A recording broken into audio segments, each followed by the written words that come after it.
오늘은 나침반이 있습니까? 라는 주제로 하나님 말씀 나누도록 하겠습니다. 나침반은 지금 많이 사용하기보다는 오히려 GPS를 통해서 내비게이션 활용도가 더 높기는 하지만 우리가 어디를 갈 때든지 아니면 바다에서 항해를 한다든지 등산의 어떤 높은 곳을 정하여서 간다든지 때로는 낚시할 때에도 이 중요한 것이 나침반입니다.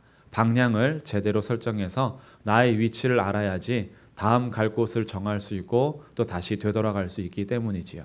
그래서 이 나침반은 방향을 우리에게 알려주는 아주 중요한 역할을 하는데 우리 인생이라는 바다를 항해할 때에도 이 나침반은 우리가 어디로 가야 할지 지금 내가 서 있는 곳은 어디인지 그것을 확인할 수 있고 또 다음 항해를 할 수 있는 역할로 아주 중요한 지침이 되고 또 아주 중요한 도구가 바로 이 나침반이 되겠습니다.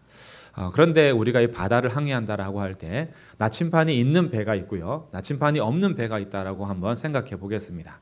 한 100대의 배가 있는데 10대는 나침반을 가지고 있고 90대는 나침반이 없습니다. 그럼 이들에게 주어진 항해의 경로는 이제 동쪽으로 와라 이렇게 명령이 떨어졌습니다. 그럼 이제 나침반을 가진 배들은 동쪽을 찾아서 그 방향을 따라서 가겠죠. 근데 나침반이 없는 배들은 어떻게 할까요? 나침반이 없는 배들은 나침반 없이도 하늘의 별을 보고 북극성을 찾아서 방향을 찾기도 하고 그림자로 해가 떠오르는 시간들을 보면서 그림자 길이에 따라서 또 하기도 하고 이렇긴 하겠지만 그런 것을 활용하지 않는다라고 할 때 자기의 감각에 따라서 내 생각으로는 무조건 오른쪽이 동쪽이야 이렇게 결정할 수도 있고요. 아니면 퇴 해가지고 착 쳐가지고 침이 뛰는 방향으로 여기가 동쪽이야 이렇게 결정할 수도 있고요. 아니면 내가 아까 봤는데 물고기가 이쪽으로 뛰더라 저쪽이 동쪽이야 이렇게 주변의 환경들과 자기의 감정이나 자기의 생각과 판단에 따라서 동쪽을 정하여 갈 수도 있겠죠. 그런데 이 90대가 어떻게 방향을 정했는지 다 같이 이쪽으로 쭉 동쪽이라고 가고 있는 거예요. 근데 나침반을 가지고 있는 이 배들은 동쪽이 이쪽이거든요. 그러니까 동쪽을 향해서 가고 있습니다. 갈 때에 10대밖에 되지 않는 이 배들이 바른 방향을 맞추어서 갈 때에 이 90대의 배들을 부러워하거나 아니면 초조해할 이유가 없죠. 왜냐하면 자신들이 바른 방향을 가고 있기 때문입니다. 그런데 만약에 나침반이 다 없다고 생각하면 90대가 움직이는 저 방향이 왠지 동쪽처럼 여겨질 수 있겠죠. 그리고 우리만 소수에 해당한다라는 것 때문에 불안한 겁니다. 왜 다들 저쪽으로 가지? 우리도 저쪽으로 가야 하나? 이런 생각을 할 수도 있을 것입니다. 근데 나침반이 있다면 거기에 휩쓸리지 않습니다. 많은 배들이 반대로 갈지라도 우리가 나침반을 가지고 있기 때문에 제대로 간다라는 것을 확인하면서 가기 때문에 90대의 배가 부러운 것이 아니라 불쌍히 여겨지는 거죠. 쟤네들이 이쪽으로 와야 하는데 왜 반대로 가고 있지? 라는 마음을 가지게 될 겁니다. 우리의 인생의 항해에서도 마찬가지죠. 우리의 인생의 항해에서도 여러 가지 환경의 요소들이 우리의 삶을 주도할 때가 있습니다. 그럴 때 우리의 마음이 편안한 것은 많은 사람들이 결정하는 것. 그것이 우리의 마음을 편안하게 하죠. 그러나 많은 사람이 그 방향을 결정했다라고 해서 그것이 옳다라고는 할 수 없습니다. 그래서 우리의 인생에서도 굉장히 중요한 것이 나침반을 가지고 있는 것입니다. 바른 방향을 우리가 알아야 하기 때문이지요. 오늘은 그래서 나침반이 있습니까? 라는 주제로 시편 73편의 말씀을 중심으로 하나님 말씀을 나누도록 하겠습니다. 오늘 73편의 말씀도 아삽이라는 성가 대장이 이 세상의 환경과 상황을 보면서 실족하여 미끄러질 뻔한 그런 상황에 놓이게 됩니다. 아삽은 성가 대장이고 찬양대 지휘자격의 그런 노래하는 사람인데 그런데 그런 사람이 하나님을 늘 사모하고 하나님을 바라보고 하나님께서 공의로우시고 선하시며 믿는 자들과 함께 하신다라는 그 약속을 붙들고 늘 살고 있는데 현실을 보니까 그렇지 않은 겁니다. 그 현실을 보면서 마음이 많이 실족하여서 미끄러질 뻔한 자기의 이야기를 시편 73편의 기도와 노래로 담고 있습니다. 왜 이렇게 실족하는 상황이 되었는가? 73편 4절부터 말씀을 보시면요. 그들이 어떤 삶을 살고 있는가? 여기서의 그들은 악한 자들입니다. 겉으로 표가 나는 악한 자들이에요. 속으로 악한 자가 아니라 삶 자체가 악하다라는 것이 드러나는 자들입니다. 그런데 4절에 그들은 죽을 때에도 고통이 없고 그 힘이 강건합니다. 사람들이 당하는 고난이 그들에게는 없습니다. 사람들이 당하는 재앙도 그들에게는 없어요. 아삽이 가만히 보니까 평소에 살 때에도 고통이 없고 죽을 때에도 고통이 없어요. 그러다 보니까 이들의 마음은 점점 더 교만해지는데 6절에서 교만이 그들의 목걸이요 강포가 그들의 옷이다. 항상 이 교만이라는 목걸이를 차고 다니며 힘으로 약한 자들을 괴롭히고 제압을 하죠. 왜요? 가진 것이 있으니까. 나에게는 힘이 있고 부가 있고 자리가 있어요. 그러다 보니 7절 살찜으로 그들의 눈이 솟아나며 그들의 소득은 마음의 소원보다 많다. 돈도 얼마나 많이 벌어들이는지 마음으로 소원한 것보다도 더 많이 벌어들인답니다. 그러다 보니 부족한 게 없죠. 그래서 8절 그들의 말하는 것이 능욕하며 악하게 말하며 높은 데서 거만하게 말합니다. 모든 자들이 다 자기보다 아래에 있기 때문에 말하는 것이 항상 거만하죠. 그리고 막말을 하게 됩니다. 그러면서도 두려움이 없는데 11절 말하기를 하나님이 어찌 알겠느냐 지존자에게 지식이 있으랴. 하나님이라고 이런 것을 알겠어? 하나님 믿는 것이 무슨 소용이야? 라는 말하는 이런 모습들을 봅니다. 결정적으로요 12절에 볼지어다 이들은 악인들이라도 항상 평안하고 재물은 더욱 불어나도다. 우리가 이 세상을 살아가면서 원하는 두 가지를 다 가지고 있어요. 평안함과 재물을 다 가지고 있습니다. 아니 좀 재물이 많으면 평안하지도 않으면 얼마나 좋을까. 부자지만 막 불안해하고 별로 마음이 평안이 없으면 다가갈 수 있잖아요. 진짜 평안은 재물이 주는 게 아닙니다. 그럴 수 있는데 이들은 재물도 많은데 평안하기도 해요. 그러니 들어갈 틈도 없고 이들이 부족한 것도 없으니 오히려 더 떵떵거리고 그러면서 자신들이 가지고 있는 것으로 약한 자를 더 강포하면서 빼앗고 폭력을 일삼으며 말로써 상처 주고 이런 일들을 계속하면서 아주 죽을 때에도 고통이 없습니다. 오히려 더 성대하게 장례식도 하고 그리고 살아가는 동안에도 그렇게 고난이 없어요. 그러다 보니 하나님을 믿고 찬양하는 아삽으로서 이들의 삶을 보면서 마음이 미끄러질 뻔한 거예요. 그러면서 어느 정도로 이 마음이 실망했냐 하면 13절에 내가 내 마음을 깨끗하게 하며 내 손을 씻어 무죄하다 한 것이 실로 헛되도다. 이게 무슨 소용인가 이런 거예요. 내가 그동안 하나님을 믿으면서 깨끗하게 했던 내 마음, 그래도 조금이라도 선하게 살려고 했던 내 삶이 이들의 삶을 보면서 다 소용없이 여겨지고 헛되게 여겨지는 겁니다. 그러다 보니 어떻게 해요? 나도 이 땅에서 잘 살려면 저들처럼 살아야 되는 것은 아닐까? 내가 뭘 그렇게 깨끗하다고 깨끗하게 살고 선하게 살려고 노력하는가? 다 헛된 것인데 그렇게 살아도 보상이 되는 것도 아니고 오히려 악하게 사는 만큼 더 떵떵거리며 살아가니 내가 이들과 함께 어울리는 것이 더 낫지는 않을까? 이런 마음으로 이들의 마음이 많이 아삽의 마음이 무너지는 거죠. 그래서 얼마나 고통스러웠는지 자신은 깨끗하게 살아도 징벌을 당하고 16절에 어쩌면 이를 알까 생각한즉 그것이 내게 심한 고통이 되었다. 묵상하고 생각하고 연구해봐도 도무지 답을 알 길이 없는 거예요. 그러면서 현실 속에서 계속 비교가 돼요. 나는 믿음의 삶을 산다고 하나님 편에 서 있는데 근데 왜 나는 매번 고난과 종일 아픔이 있고 왜 저들은 하나님과 상관없이 악하게 살아가는데 여전히 부하며 평안하고 아무 고통이 없는가? 생각하면 생각할수록 고통이 되는 거예요. 그래서 이 고통이 더 깊어지면 어떻게 될까요? 주님과 관계를 끊을 수도 있겠죠. 됐어. 이 소용이 없어. 내가 아무래도 어렸을 때부터 세뇌를 당한 것 같아. 주님이 없는데 괜히 주님 있다 그래가지고 더 깨끗하게 살려고 하고 선하게 살려고 했던 것이 인생 살아보니까 이거 아무것도 아닌 거예요. 그러면서 다 헛되게 여겨지고 오히려 악한 배들은 저쪽으로 가더니 그물이 찢어질 정도로 고기를 잡는데 나는 방향 잡아서 이쪽으로 가는데 맨날 빈 그물이고 아무리 걷어 올려도 물고기가 잡히지 않고 우리가 가야 할 길이 저쪽이 아니었는가라고 흔들릴 수 있겠죠. 이런 상황이 아삽에게만 있지는 않을 겁니다. 우리의 믿음의 삶에도 늘 이런 것들이 우리의 마음을 괴롭히기도 합니다.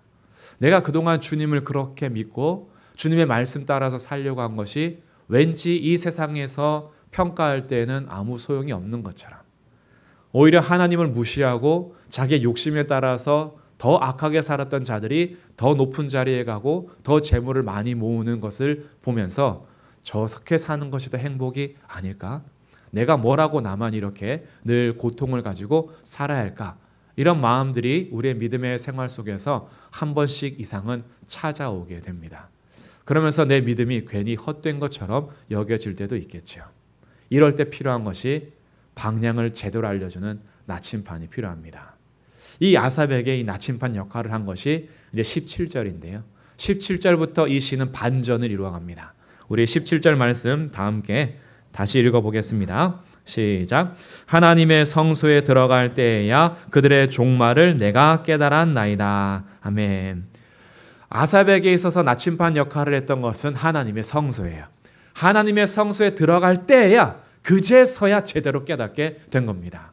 내 눈앞에 보이는 그들의 떵떵거림, 그들의 부함, 그들의 평안, 그들이 죽을 때까지도 고통이 없고 평안하며 살았던 그 삶이 그것이 전부인 줄 알았는데 하나님의 성소에 들어가 진짜 눈을 떠보니 그것보다도 더 진짜 현실이 있는 거예요. 그 현실은 이들의 결론은 미끄러지고 멸망하게 될 것이라는 것을 하나님의 성소에서 깨닫게 된 겁니다. 그러면서 방향을 제대로 잡게 됐어요.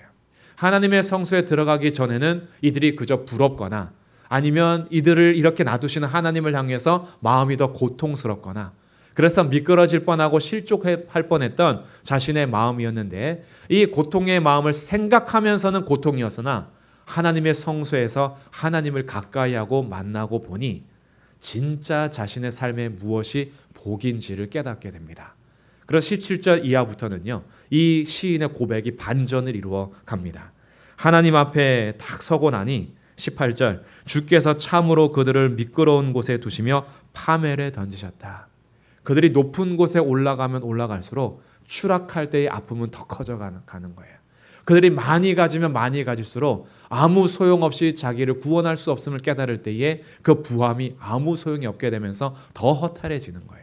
그동안 다 움켜쥐고 가졌는데 나중에 지진이 일어나서 완전히 폭삭 무너질 때 피할 길이 없다라는 것을 알게 됩니다. 그러면서 자신들이 그저 부족함이 없었기 때문에 구원자를 찾을 일도 없었고 내가 다 가졌기 때문에 굳이 내가 더 다른 사람에게 손 벌리거나 돕는 이가 필요 없었던 삶이 자신의 진짜 멸망 앞에서는 아무도 구원해 줄 자가 없다라는 것을 깨달을 때 그때의 미끄러짐은 훨씬 더 아픔이 되는 거죠. 완전히 추락하게 되는 것을 보게 된 겁니다. 그래서 자신이 이렇게 고백을 합니다. 22절에 내가 이같이 우매무지함으로 주 앞에 짐승이오나 나도 사실은 다를 바가 없다라는 거예요. 우리 신자들이 뭐 그렇게 특별하진 않지 않습니까? 세상을 살아갈 때 우리에게도 재물이 필요하고 우리에게도 평안함과 고통이 없으면 좋죠. 그러다 보니까 그렇게 살아가는 삶이 부럽고 그렇게 살아가는 삶이 또 악인들이 더 누릴 게 될 때 우리의 우매무지함과 우리의 짐승 같은 삶은 하나님을 믿는 믿음조차도 보배롭게 여겨지지 않고 그동안 내가 살아왔던 삶이 신앙적인 삶이 헛것인 것처럼 여겨지는 내 마음이다 보니까 그가 진실하게 고백하는 거예요. 저도 우매무지하고 짐승 같은 삶입니다. 그런데 하나 다른 것이 있었어요. 우리의 삶의 본질은 비슷하고 우리의 본성적인 것도 오히려 더 악한 것을 추구하면서 내 행복과 나의 만족을 위해서 살아가는 삶은 신자나 비신자나 그렇게 큰 차이가 없는데 결정적인 차이는 뭐냐 하면 그것이 23절입니다. 내가 항상 주와 함께하니 주께서 내 오른손을 붙드셨나이다. 이것이 결정적인 차이예요. 주님이 함께 계시고 주의 손이 나를 붙잡아 주십니다. 이것을 성소에서 깨닫게 된 거예요. 아, 내가 그동안 살아왔던 삶이 헛것이 아니었음을, 내가 그동안 주 앞에서 살았던 것이 헛것이 아니었던 것은 내가 주 앞에 항상 모시며 살아갔던 나의 삶을 주님이 그 손으로 나를 붙들고 계시다라는 것을 깨닫게 된 거죠. 그러다 보니까 나의 삶에서 주님이 늘 영접하시고 교훈하시는데 그가 이렇게 고백을 하게 되죠. 25절에 하늘에서는 주 외에 누가 내게 있으리요 땅에서는 주밖에 내가 사모할이 없나이다. 하늘에서도 땅에서도 내가 사모할 이는 주님밖에 없음을 깨닫기 시작합니다. 그리고 26절, 내 육체와 마음은 여전히 쇠약해요. 여전히 이 땅에서 살아가는 나의 삶이 쇠약한 삶을 살아갑니다. 하루하루 한 해 한 해가 시작되면 내 나이도 점점 쇠해져 가고, 그러면서 몸도 힘도 빠져가고 내 마음도 때로는 많이 흔들리기도 합니다. 그러나 하나님이 내 마음의 반석이 되어 주십니다. 우리 흔들리는 마음을 붙들고 계시는 거예요. 나의 연약한 마음과 육체를 세워주시면서 영원한 나의 분깃, 나의 몫이요 기업이 되어주신다라는 것을 깨닫게 된 겁니다. 이 세상에서 가진 모든 것들은 영원하지 않다라는 것을 알게 된 거예요. 그렇구나. 우리의 인생이 여기서 끝이 아닌데, 이 땅에서 다 가지고 살아도, 다 권력을 가지고 살면서 죽을 때까지 고통이 없어도 그 이후에 영원한 삶이 주어지지 않는데, 나는 육체와 마음이 점점 쇠약해져 가나 주님이 내 마음의 반석이 되시고 주님이 내 영원한 분깃이 되다 보니까 이후에 나의 영원한 삶이 있다라는 것을 깨닫게 되면서 나에게 진짜 복이 무엇인지를 마지막 절에서 고백하게 됩니다. 우리 28절을 우리 다 함께 이 시인의 마음과 동일한 마음을 한번 가져보면서 고백하겠습니다. 시작. 하나님께 가까이 함이 내게 복이라. 내가 주 여호와를 나의 피난처로 삼아 주의 모든 행적을 전파하리이다. 아멘. 주님께 가까이 하는 것이 내게 복이다. 진짜 복을 알게 된 거예요. 주님의 성소에서 만나기 전까지는 세상이 그저 부러웠어요. 세상에서 살아가는 것이 훨씬 더 잘 사는 것처럼 보였어요. 그러다 보니까 믿음이 헛것인 것처럼 여겨졌어요. 믿음은 뭐하나? 세상에서 저들보다 더 잘 살지도 못하는데. 하나님 믿으면 뭐하나? 저들보다 더 큰 소리 치면서 살지도 못하는데. 야, 이거 헛것 아닌가? 라고 생각했던 이 마음이 주님의 성전에서 하나님을 만나고 영원에 대해서 눈을 떠보니까 아니구나. 90%의 배가 저쪽으로 간다 할지라도, 그곳에서 수많은 물고기를 잡는다 할지라도 우리의 목적지가 동쪽이라면 나침판을 가지고 주님께 가까이 하는 것이, 그것이 우리의 복이었구나. 이것을 깨닫게 된 겁니다. 그래서 오늘 우리에게 필요한 게 바로 이런 거예요. 내 눈앞에 펼쳐지는 환경이나 상황, 내 눈으로 볼 수 있는 것 말고요, 믿음의 눈을 들어서 주님의 진짜 통치를 보는 겁니다. 이 나침반이 우리 모두에게 있기를 주님의 이름으로 축복합니다. 아삽에게는 이 나침반이 하나님의 성소였어요. 하나님의 성소에 들어갈 때야 깨닫게 된 겁니다. 이 성소는 우리의 모든 처소에서 이루어질 수 있는 것인데 하나님과의 만남입니다. 예배하러 오기 전까지 혹시 어떤 전쟁을 치르셨는지 우리는 각자 일주일에 전쟁과 같은 삶을 살았을 겁니다. 그렇게 살아가면서 때로는 저들의 더 많이 가짐이 부러웠을 수도 있고, 저들이 더 높은 곳에 있는 것이 나에게 또 하나의 질투가 되어서 왜 나는 하나님을 믿는데도 이렇게 사는가라고 혹시 마음이 실족했을 수도 있습니다. 그런데 우리가 예배의 자리에서 다시 확인해 보는 거예요. 우리에게 주어진 삶은 이 땅 100년이 끝이 아닙니다. 우리에게 주어진 삶은 영원한 생명입니다. 그 영원한 것을 보고 보니 그렇구나. 그냥 이 땅에서 만족하면서 사는 것이 진짜 복이 아니라 하나님께 가까이 하는 것이 내게 복이었구나. 하나님의 성소에서 눈을 뜨면서 제대로 보게 된 거죠. 이런 나침반을 우리가 가져야 세상에서 흘러가는 대로 사는 것이 아니라 바른 방향을 가지고 살 수 있다라는 거예요. 그럼 그 방향이 무엇이고 우리의 나침반이 무엇이냐? 바로 하나님 그분이 우리의 나침반이 되십니다. 예수 그리스도가 우리의 길이 되십니다. 우리가 가야 할 방향, 우리에게 알려주시는 분이 바로 하나님이시요, 예수님께서 우리에게 말씀하십니다. 내가 곧 길이다. 나에게 오는 자가 사는 것이다. 내게 오는 자를 내가 쉬게 할 것이고 나를 믿는 자가 영원한 생명을 가지게 될 것이다. 주님께서 자신으로 우리에게 나침판이 되어주셨고 길이 되어주셨고 지금도 인도해 주고 계십니다. 그 예수님을 소유하는 것이 우리의 가장 놀라운 복이 됩니다. 이 복을 받으시고 믿으시기를 주님의 이름으로 축복합니다. 우리에게 이 나침판이 있습니다. 있는데 그런데 활용을 하느냐 안 하느냐의 문제인 거예요. 모든 신자에게는 이미 예수님께서 주인이 되시고 우리 마음 가운데 계시고 하나님 보좌 우편에서 우리를 위해서 간구하시며 우리의 인생길을 책임지고 계십니다. 성령께서 우리의 기업이 되시며 보증이 되셔서 우리의 삶을 날마다 동행하고 계십니다. 그런데 이 나침판이 이해는 돼요. 그런데 결정적인 순간에 활용을 하지를 않습니다. 하나님이 눈에 보이지 않으니까. 예수님께서 그때마다 음성으로 들려주시는 것은 아니니까 우리가 그동안 많이 들었던 것으로 결정을 합니다. 그런데 주님께서 눈에 보이지는 않고 때마다 그 음성으로 우리에게 말씀해 주시는 않지만 우리 하나님과 예수 그리스도께서 오늘 성도들에게 주신 분명한 나침반이 있습니다. 그것이 하나님의 말씀인 성경입니다. 이 성경을 우리에게 주셔서 하나님께서 우리가 인생을 어떻게 살아가야 할지를 알려주시는데 많은 사람들이 나침반 없이 살지는 않았습니다. 근데 그 나침반이 무엇이냐는 항상 달랐습니다. 사사시대와 같은 시대가 사실은 사사시대에만 있었던 것이 아니라 온 시대 가운데 항상 있는데 사사시대의 특징은 이스라엘의 왕이 없으므로 각각 자기 소견에 옳은 대로 사는 삶이었습니다. 자기 소견에 옳은 대로의 삶. 내가 틀리다라고 하는 것을 결정하지 않아요. 내가 옳다라고 생각하는 것을 결정합니다. 그런데 스스로 왕이 되다 보니까 자기의 생각과 자기의 판단이 동쪽을 결정하는 거예요. 나의 침을 뱉고 튀기는 것이 동쪽 결정하는 겁니다.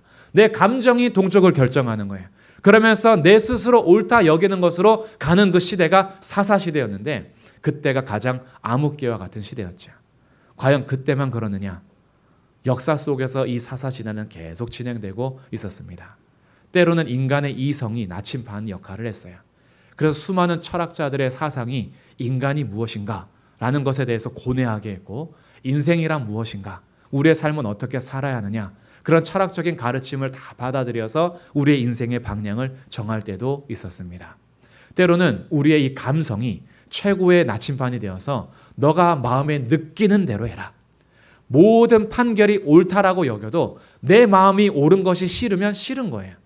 그러나 모든 판결이 그것이 아니라고 해도 내 마음이 그것을 옳다라고 여기고 좋아하면 그대로 사는 것, 그것이 우리의 인생이라고 여길 때도 있었어요.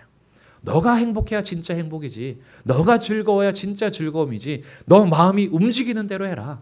그것이 너의 인생을 잘 사는 거야 라고 가르치는 그런 가르침도 우리의 역사 속에 늘 진행되어 왔습니다. 때로는 과학과 합리적인 판단이 그것이 우리의 참된 길과 방향인 것처럼 나침반 역할을 할 때도 있었습니다. 그래서 합리적으로 증거가 되지 않고 증명이 되지 않으면 그것은 다 쓸데없는 것으로 치부가 되었기 때문에 하나님은 증명할 수 없고 증거할 수 없고 하나님의 말씀에서 기적적인 요소들은 다 증명해낼 수 없는 합리적이지 않은 것이라 그것을 빼낼 때도 있었습니다. 미신적인 것이라고.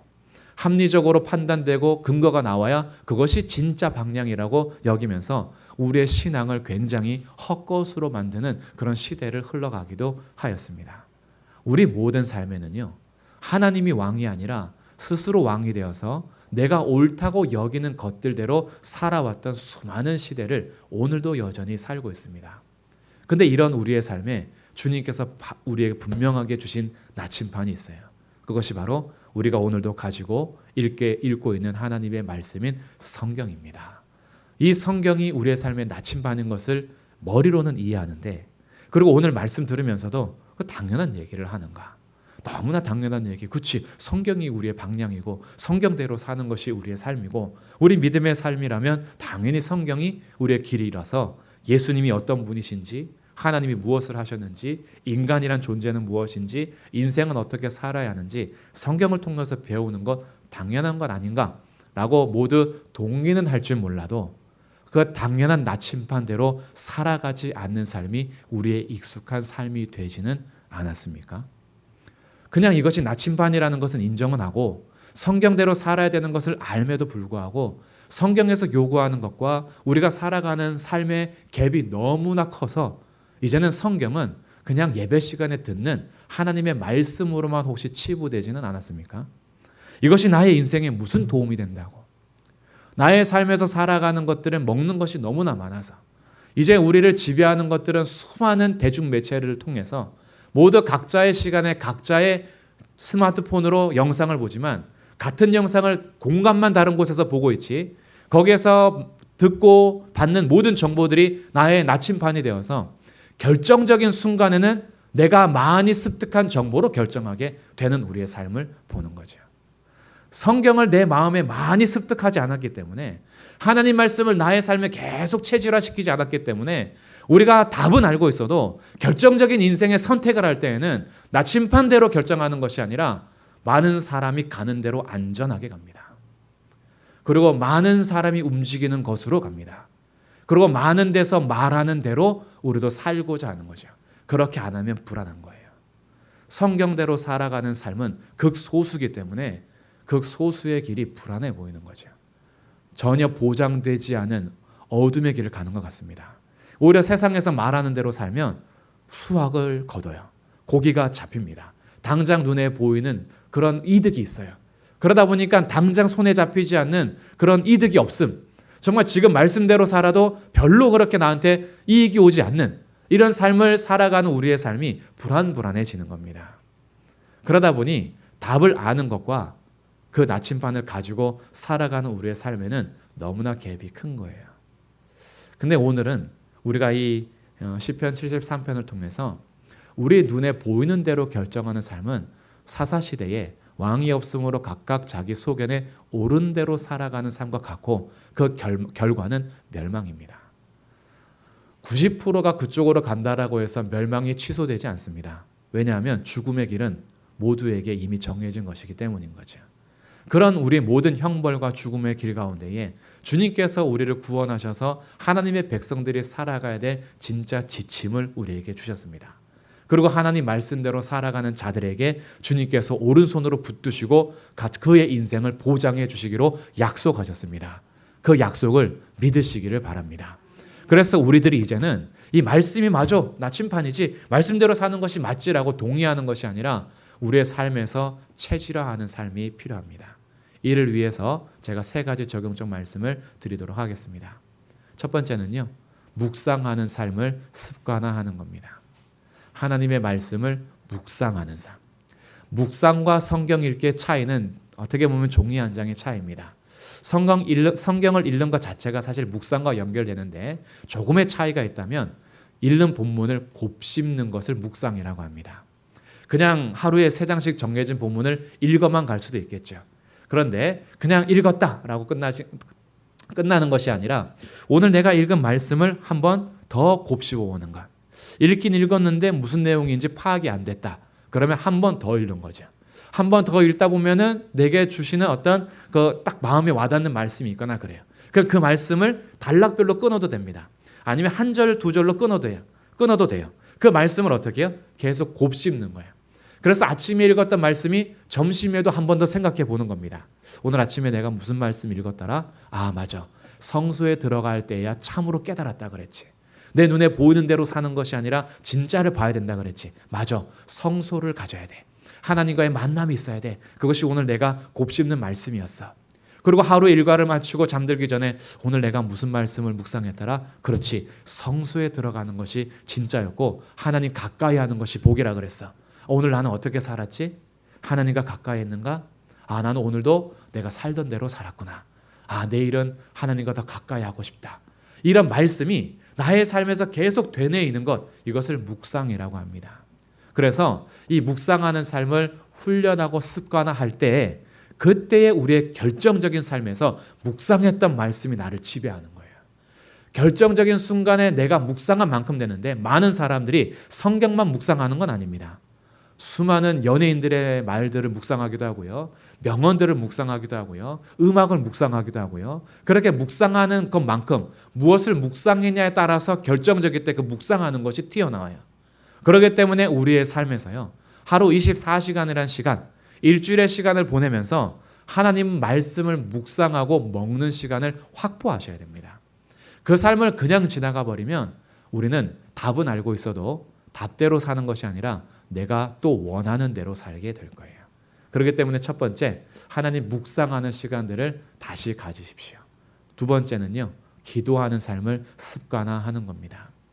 우리가 말씀을 묵상해도 묵상한 대로 살지 못하는 것은 우리가 그런 능력이 없어요. 답을 안다고 해서 답대로 살지 않습니다. 베드로가 예수님께서 십자가 지시러 가실 때 그때 베드로에게 말씀하십니다. 오늘 너희가 나를 다 떠날 것이다. 버릴 것이다. 이렇게 얘기할 때 베드로가 어떻게 결심하죠? 다 주를 버릴지라도 저는 결단코 버리지 않습니다. 이것이 베드로의 속임수가 아니었어요. 베드로가 그냥 거짓말한 게 아닙니다. 본심입니다. 베드로는 진심이에요. 정말 모두가 버릴지라도 자기는 버리지 않으려고 결심했어요. 근데 현실은 무엇이었냐면 닭이 울기 전에 3번 부인하는 것이 자기의 현실이었어요. 두 번째 닭 울음소리를 듣고 통곡하는데 자기 힘으로는 말씀대로 살 수 없다라는 것을 베드로도 압니다. 그리고 우리도 알아요. 말씀 결심한 대로 살 수 없다는 것을 안다면 기도하는 것은 우리에게 필수입니다. 기도하면 성령께서 도우십니다. 내가 결심한 대로 못할 때요. 에휴, 해봤는데 안 되던데요. 내가 결심하면 뭐합니까? 못하는 걸. 묵상하면 뭐예요? 소용이 없는 거예요. 아니에요. 소용없지 않아요. 그날 당장은 혹시 수확이 없을 수 있어요. 그러나 이것은요. 당장 하루하루의 일과가 아닙니다. 우리 인생이 걸려 있는 거예요. 지금 당장은 동쪽으로 가든 서쪽으로 가든 큰 차이 없고 오히려 수확물 많은 서쪽이 더 바른 방향 같죠. 결론이 달라지는 겁니다. 동쪽은 항구가 있지만 서쪽은 폭풍을 만나는 거예요. 이건 나중에 드러나는 거죠. 근데 우리의 힘으로는 말씀을 묵상해도 살 능력이 없으니 이것은 내 머리로 그냥 이해하고 공부하면서 내가 깨달아지는 것으로 살아가는 게 아니에요. 우리에게 들려주고 우리에게 주신 말씀을 붙잡고 기도할 때에 주님께서 그 기도를 들으시고 성령님이 도와주십니다. 그래서 주님의 이 말씀은 내 능력으로 순종하며 실천할 수 있는 것이 아니라 주님의 도우심으로 우리가 함께할 수 있는 거예요. 그래서 기도할 때요. 여러 기도 제목이 있겠지만 주의 말씀을 깨닫게 해달라는 기도를 반드시 하십시오. 하나님 말씀 읽을 때 하나님 이 말씀 깨닫기를 원합니다. 그냥 한번 훅 지나가는 것이 아니라 이 말씀이 무슨 뜻인지 알려주십시오.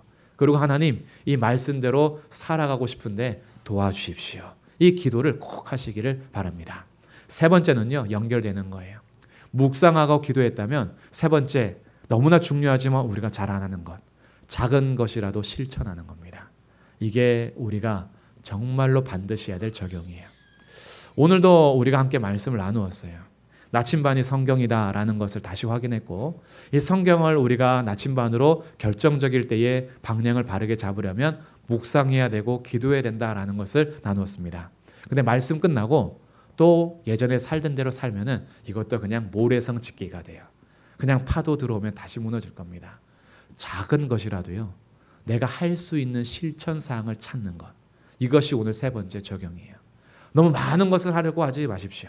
그래 오늘 말씀에 감동이 있었어. 내가 이제부터 하루에 3시간씩 기도하리라. 왜 이렇게 하지 마시고 오늘 말씀에 감동이 있었으면 그래 내가 왜 주님과 5분이라도 기도하지 않았는가. 왜 내 하루의 삶은 바쁘다고 그냥 훅 지나가 버렸는가.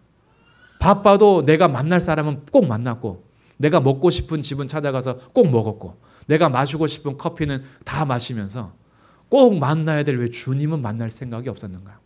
진짜 바빠서가 아니에요. 주님과의 만남이 나한테 그렇게 가치가 없는 거예요. 나에게 진짜 가치 있는 것은요. 그 누가 막아도 다 합니다. 그 어떤 환경이 와도 반드시 합니다. 주님과의 만남이 진짜 나한테 소중하면 어떻게 해서라도 하려고 애씁니다. 만나려고 하고 그 만남의 친밀한 시간을 가지려고 노력합니다. 그게 필요한 거예요. 많은 시간이 아니라 진짜 그 진실한 마음으로 오늘 하루 실천하는 것이 중요합니다. 그리고 작은 것 하나라도 순종해 갈 때 그때 주님께서 작은 것에 충성한 자에게 큰 것을 맡기세요. 처음부터 큰 것을 말씀하시거나 처음부터 큰 것을 요구하지 않습니다. 작은 것 하나하나 순종해가는 자기의 백성에게 조금씩 더 주님께서 큰 것을 맡기시면서 하나님의 나라를 우리 가운데 펼쳐가게 하십니다. 근데 작은 것에 순종하지 않으면 그 순종하지 않는 자에게 어찌 큰 것을 맡길 수 있겠어요. 그러니 우리에게 얼마나 큰 것이냐 작은 것이냐의 문제가 아니에요. 내게 말씀하시는 그 작은 것을 순종하고 있느냐 이게 문제인 거예요. 그래서 우리에게 각자 주시는 말씀들이 있을 겁니다. 성경을 읽을 때 주시는 말씀이 있을 때도 있고 설교를 들을 때도 있고 우리가 아니면 진짜 주님께서요 일상생활 속에서 불현듯이 우리에게 말씀하시는 생각나게 하실 때가 있어요.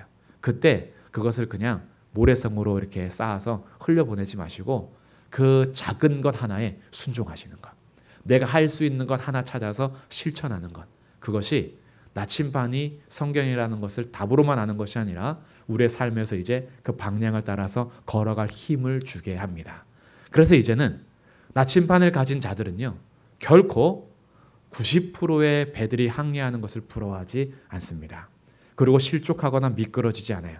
그 마음을 붙잡아 주시는 주의 말씀으로 내가 힘을 얻고 기도함으로 주님께서 나의 손을 붙잡아 주시고 한 걸음 한 걸음 순종하는 발걸음을 통해서 결국에는 우리가 도달해야 될 동쪽 방향에 도달하게 하십니다. 그렇게 오늘 우리의 말씀을 통해서 성소에 들어갈 때에야 하나님의 진짜를 깨달았던 것처럼 우리의 나침반 주신 이 성경을 통하여서 묵상하고 기도하고 순종하는 걸음이 되셔서 우리에게 요구하신 바른 방향을 함께 걸어가는 믿음의 군사들이요 하나님 백성들이 되시기를 주님의 이름으로 축복합니다. 아멘. 이 시간 우리 같이 말씀 붙들고 기도하면 좋겠는데요. 우리에게 가장 큰 문제 중에 하나는 하나님이 나의 왕이심을 알지만 왕의 말씀대로 살지 않는 겁니다. 하나님께서 나의 왕이심을 믿음으로 고백은 하지만 믿음의 고백대로 살아갈 능력이 없는 겁니다. 우리에게 주신 하나님의 말씀이 우리 가운데 여전히 있음에도 불구하고 또 한 귀로 듣고 한 귀로 흘려보내는 것이 우리의 삶의 가장 큰 문제가 아닐까 생각합니다. 나침반이 없지 않았습니다. 우리에게 나침반이 있음에도 불구하고 활용하지 않았던 내 삶을 돌아보면서 오늘 우리에게 주신 말씀들을 붙들고 우리 다 함께 하나님 앞에 기도하겠습니다.